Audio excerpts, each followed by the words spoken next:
قائل ہوں، سب کو سلام کرتا ہوں۔ علماء عالم آغا خمینی کے ایک مقام ہے جو سب کو معلوم ہے۔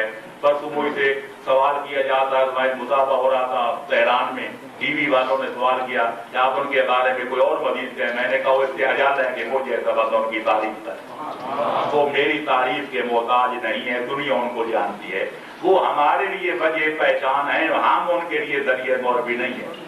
واضح کر دینا چاہتا ہوں جو باتیں میری طرف منسوخ کی جاتی ہیں وہ 16 آنے غلط ہیں۔ کوئی کہتے ہیں جناب آغا خمینی سے ان کے خلاف ہے، ان کے خلاف کتابیں لکھ رہے ہیں، یہ کہہ رہے ہیں جب سے انقلاب آیا تو لوگ پروپیگنڈا کر رہے ہیں۔ وہ کتابیں کہاں ہیں جو میں لکھ رہا تھا؟ وہ کیسٹیں کہاں ہیں جو میں نے تقریریں کی ہیں؟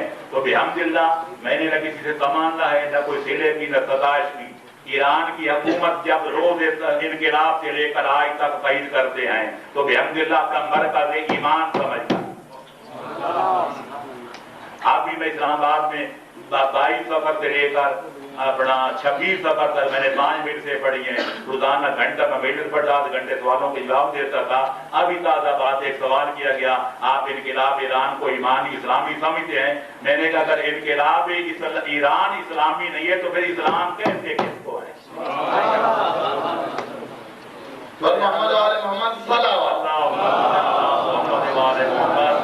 جنہوں نے کسی سے انعام حاصل کرنے وہ بے شک پڑھیں کہ میں زیادہ مانتا ہوں، وہ کہ میں زیادہ مانتا ہوں۔ میں اپنا فریضہ سمجھ کے اس کو مرکز ایمان جانتا ہوں۔ پورے ورلڈ میں، پورے عالم ایک ہماری حکومت ہے جہاں علی ولی اللہ پڑھا جاتا ہے، تو لہٰذا ہم دل و جان سے دعا کرتے اس کے بانی کے لیے بھی اور کے چلانے والوں کے لیے بھی، آپ سب حضرات کے لیے بھی، خدا اس کو دائم رکھے، قائم رکھے، تاکہ یہ امانت امام زمانہ کے حوالے